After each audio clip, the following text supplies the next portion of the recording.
Bentornati. Welcome back to this last for today's session, number 6.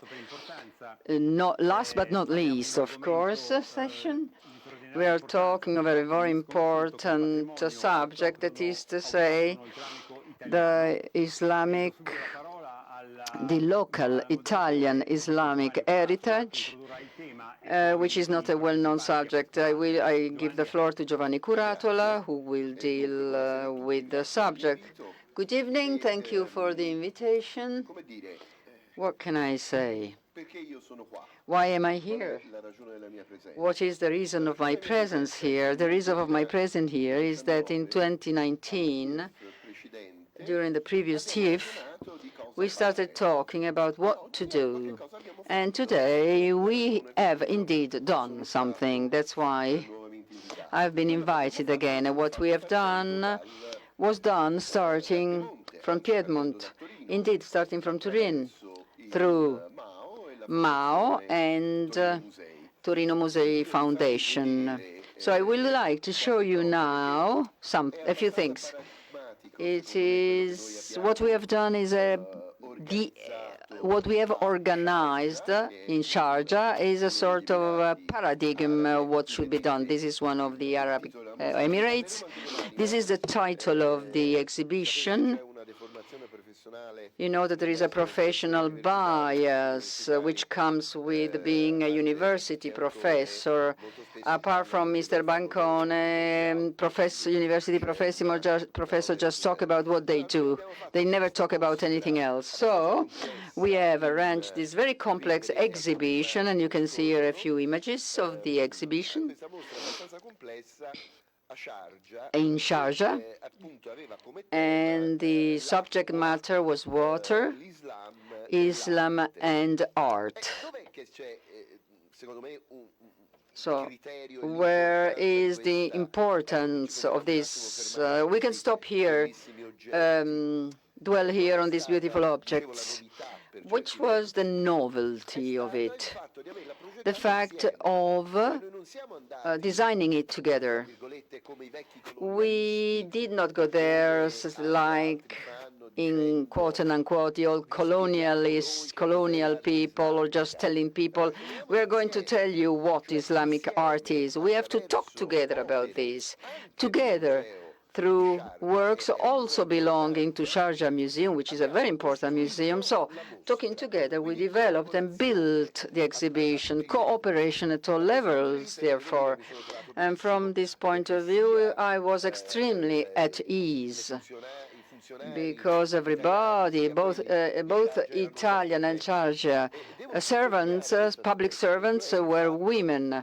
And I have to highlight this because female presence is very important in art institution and cultural institution. Yeah, of course, you see also a boy who is not somebody who has a pigtail, and it is not a woman, but anyway, this was a very complex job too, because the vase basically is 1.5 meters, and it was difficult to put together the images. And then the violet gloves opened up a world wide to me, because I am a fan of Fiorentina soccer club, which has this color on its badge. Let's go back now. Not the dream. So working together was important. This is the mechanism which we should set forth also when we want to give value to our archaeological and cultural sites. We have a lot of things to offer, archaeologically wise, landscape wise, artistic wise. I'm talking about Islam. I'm not talking, of course, about Italian things. There is a lot of Islam here, but we also have to be synergic and work in synergy. We must ask our Muslim partners also what they expect from us, what they would like from us, what they would like to see, how they would like to see it, not why. they would like to see. Why? Because it is a wonderful heritage. So we must sort of work, integrate one another to be able in the future to offer Islam art in its quality and beauty, a wonderful, also to offer it to Islam audience as well. And here we get to my dream, which is very close to home in a way, which is the castle of San Mezzano in Reggello. This castle is the invention of a nobleman called, whose name was, he was a baron, Ximenes Pantiatichi, who between mid-19th century and the end of 19th century built this incredible structure, and we can see images that are more photogenic than me myself of this castle that inside contains Eastern world think, invented the Alhambra, an architectural treasure and wealth which is unluckily has been abandoned. So look at these pictures. It's a wonderful, incredible place at the end of last century, 19th century. So the fourth Congress of the Orientalists was held there. So it's a structure that is half abandoned with a huge park. And I also have personal stories, but I won't tell those because it's not appropriate. But it's really outstanding. So I believe that somehow we need to intervene in that. The Italian government should intervene, and if it does not intervene, because I believe it's even on sale, then hopefully other institutions will step in and take care of this, because this is a central place where it would be possible to found and think about Islamic art. I'm really dreaming about a cultural Islamic center open to all possibilities.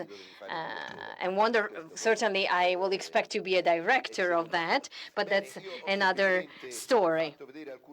So I simply showed you some aspects, but the most important fact is the one I will be telling you later on. So my colleague and almost my pupil, I could say, Ilia Zilio Grandi, that I call Tuccia. She's professor of the Ca' Foscari University in Venice, and she's director of the Italian Culture Institute in Abu Dhabi.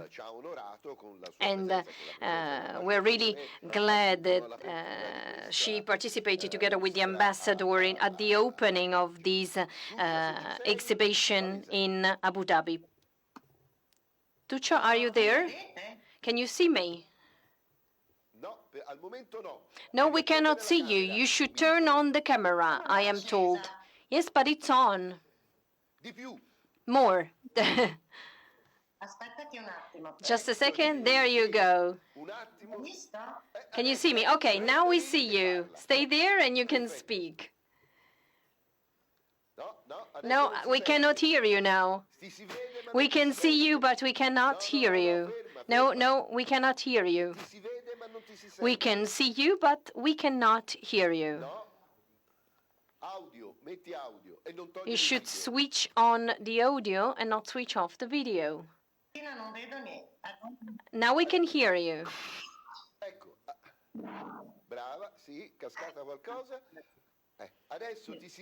Now we can hear you and see you. Wonderful. Okay, I'm ready to go.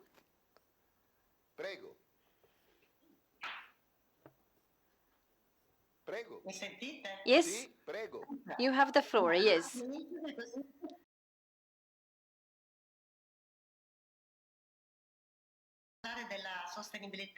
I should be talking about sustainability and also about environmental issues with an Islamic perspective. I would like to start with some terminology remark, because we know when we switch from a language to another, we never say the same thing. And of course, words convey the meanings.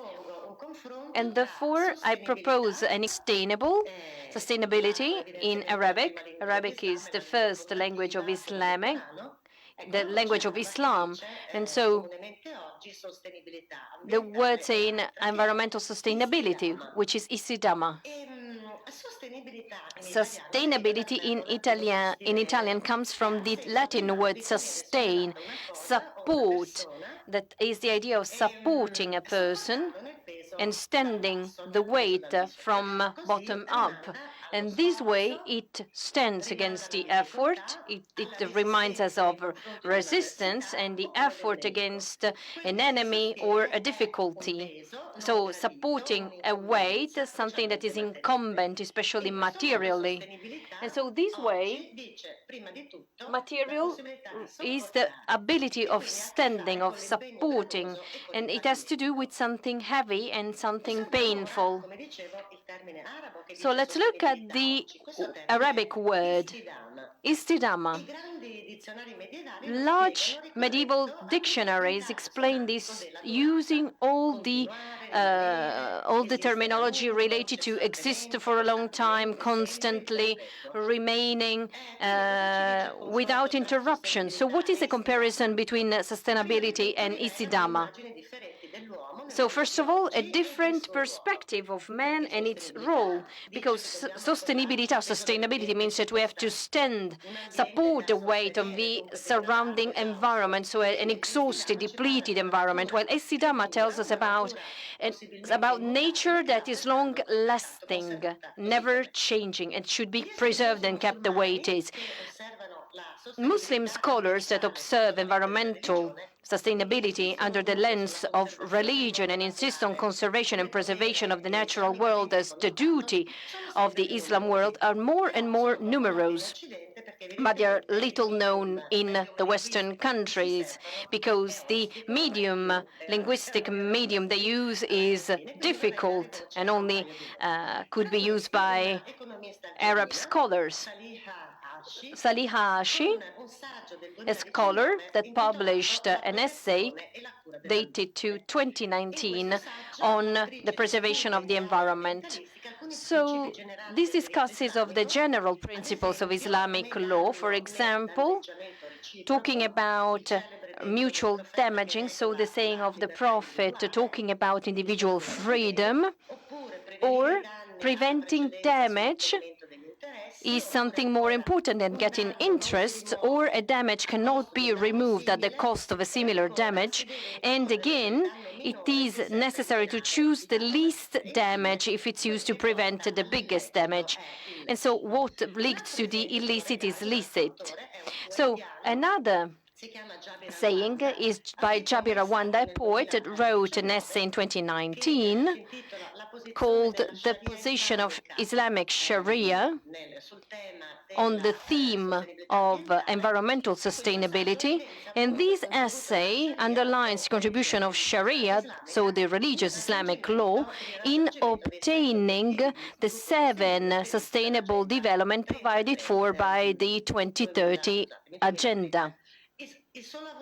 So this work, in my opinion, is highly representative and gets back the main points.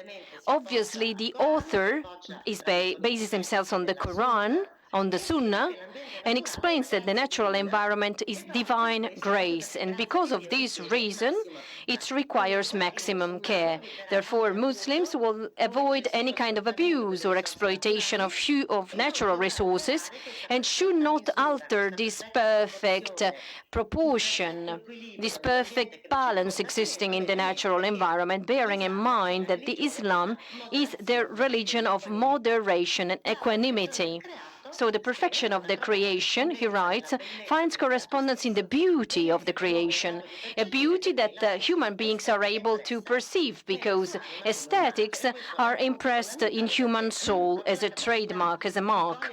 So the capability of recognizing the beauty is what is a foundation of Islam, because those listening to the Quran understand its higher beauty, its supernatural, superhuman beauty.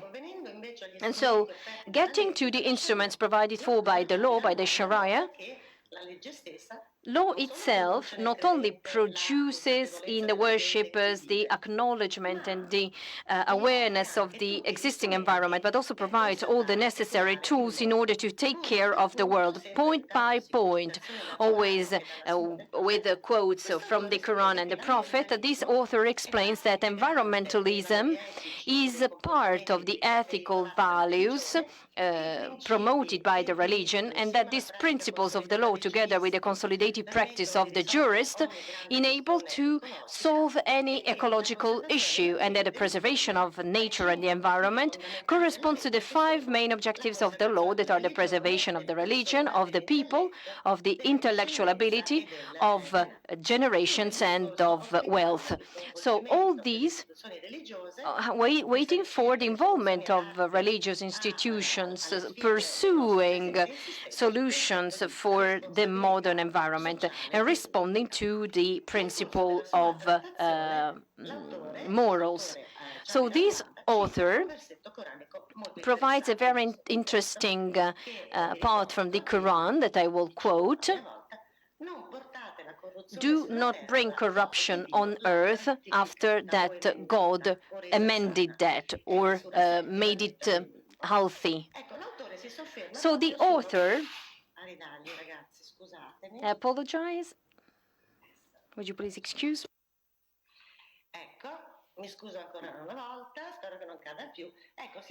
So the author underlines this position, mentioning human corruption and divine position.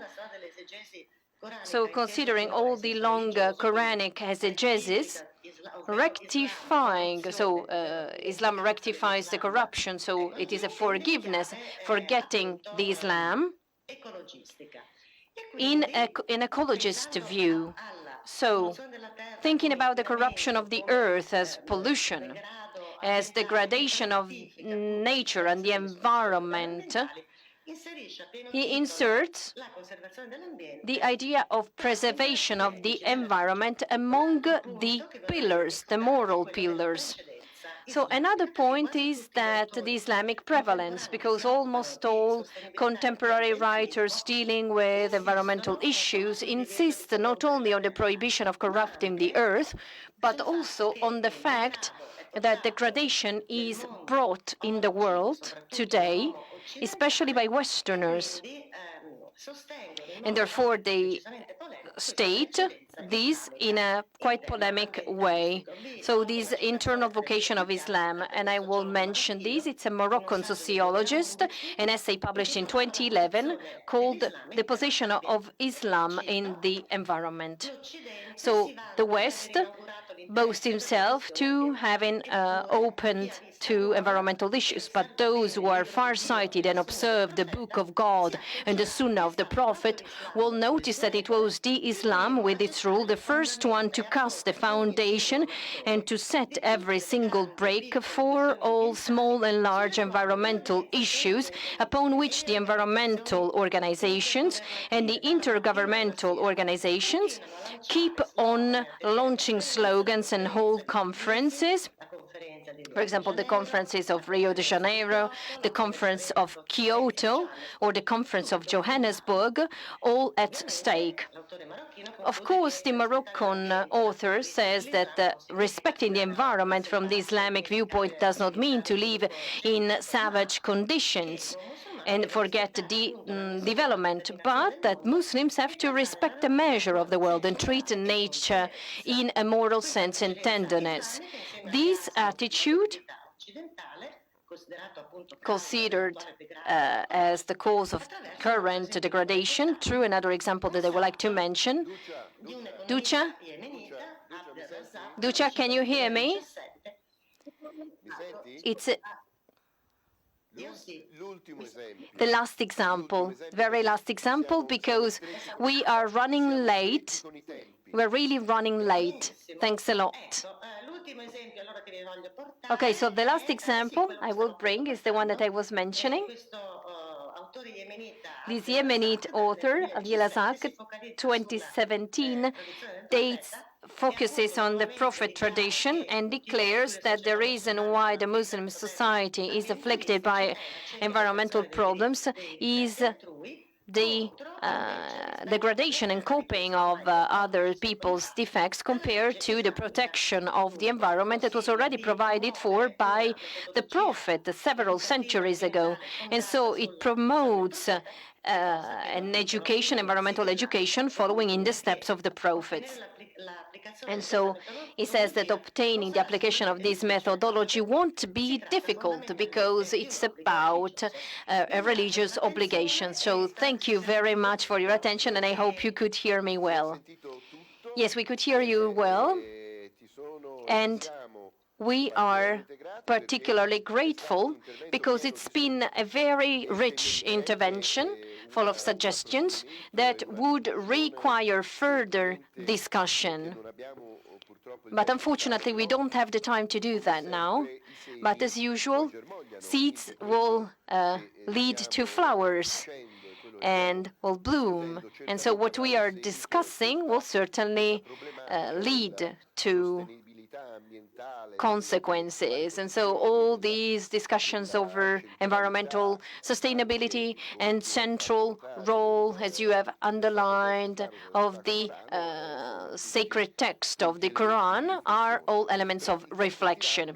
But time has run out, and so we now have to move on with the last speaker, Ms. Giada Lupo, and to Alberto Bruglioni, who has the task of talking about Segesta. So the Mosque of Segesta and Halal Tourism Project in Sicily. Segesta is a Sicilian site, archaeological site. And I have to say that I was there 4 years ago, and I found it very difficult to see where the mosque was, because the area is not so well treated in this sense. There is grass around, and so it's of course, I'm also in archaeology, so I could understand where the mosque was placed. And so we could see the mihrab, and so it was dubbed as a mosque. Yes, Giada, are you online? Are you with us? Hi, Giada, and welcome. We have distributed to all the slides that should be online. I will kindly ask you to explain what the aim of this project is from a vulgarization of the heritage is in your territory, and then I will attach to that the financial protocol to fund this type of use. You have the floor. Grazie. Mi sentite? Can you hear me perfectly? Sentite? Sì. Ok, perfetto. Allora, intanto mi sia consentito esprimere First of all, I would like to express my sincere gratitude. Sincera gratitudine. Non vi sento più. I cannot hear you. Adesso sì. Yes, now I have you. Sentite? Sì. Ok, perfetto. So I would really like to express my sincere gratitude for the choice that has been made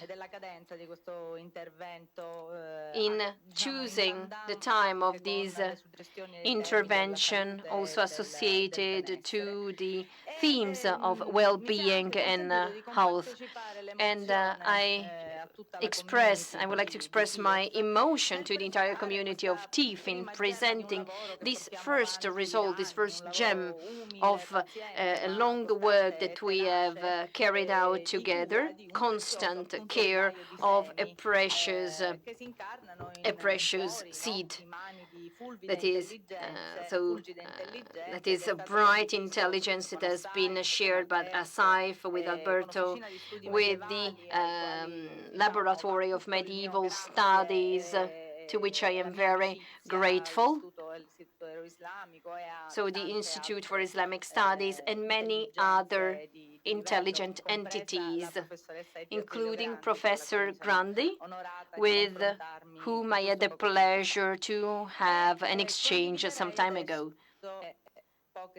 I would like to share with you some slides. I don't know if you can see them.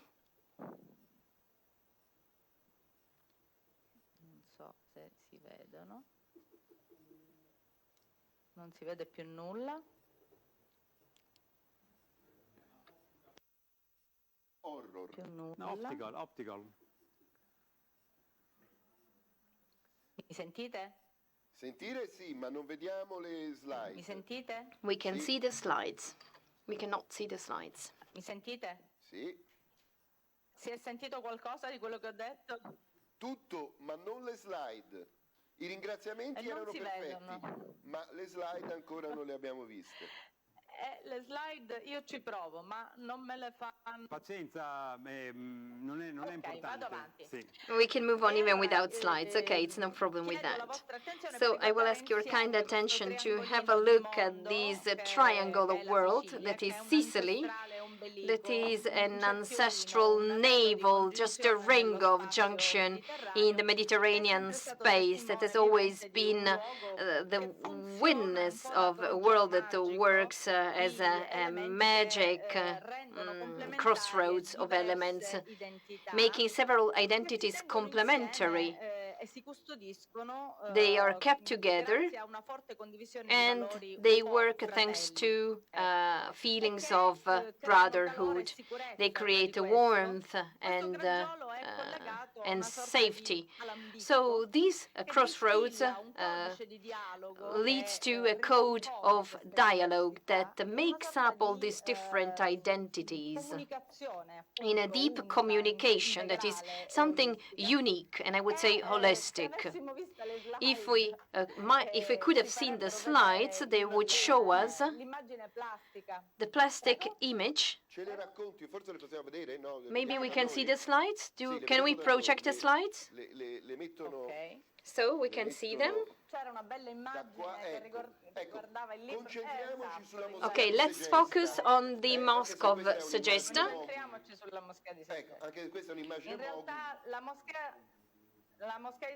The Mosque of Segesta is an iconic title, dating back to the first itinerary, marking the beginning, the first leg of a long journey that enhances all the cultural, material and immaterial elements that have remained in Sicily.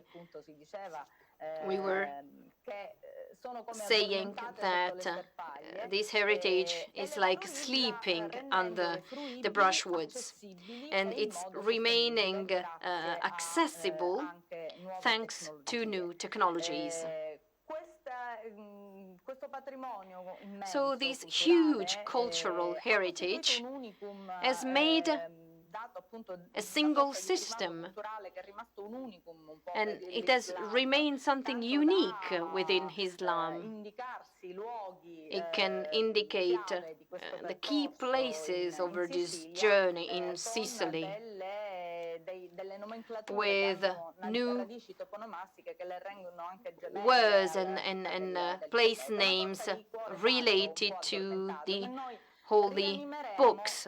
So we will be able to bring this back to life thanks to a work made across the symbols of water and air. They are mystic symbols, and they work as intellectual doors and also as mechanisms leading the journey. So it's a multisensory journey with a circular movement.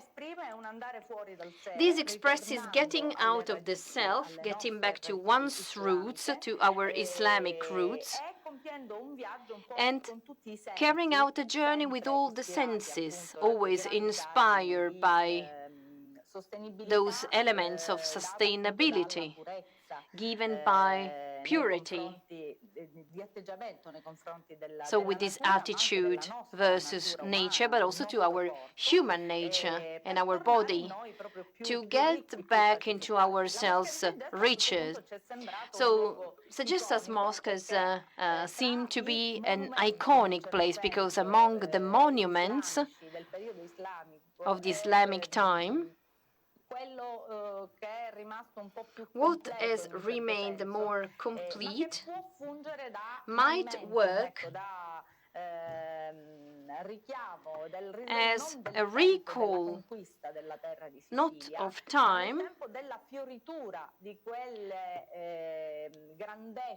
but an idea of cultural greatness that has remained in the memory of Islam. And it's still there in the essence of this land that we can still feel in the land of Sicily, where this heritage of common knowledge has flourished. So this enables us also to be punctual as to the themes that will be treated in the Expo edition. As you know, the slogan is connecting minds, so connecting intelligence, but also with a look to our past, with this circular movement of friendship, in order to create our future together in a fertile and welcoming way, according to that lifestyle that is the one of the synthesis. So we will get back to an old journey, and we will have this journey starting from the territory of Islam in Sicily, and where the Islam left its traces and main flourishing during the Arab domination in Sicily. It has remained like a holy heart. And so let us make this garden of heaven re-flourish. That's our model of image of the earth. Thank you very much. So thank you very much, Giada. We are about to close the session. Thanks a lot. And the project TIEF has been working on for several years now is to make these local Islamic heritage available, accessible. This is distributed all over the territory, and it's not the result of colonial times, but of exchanges.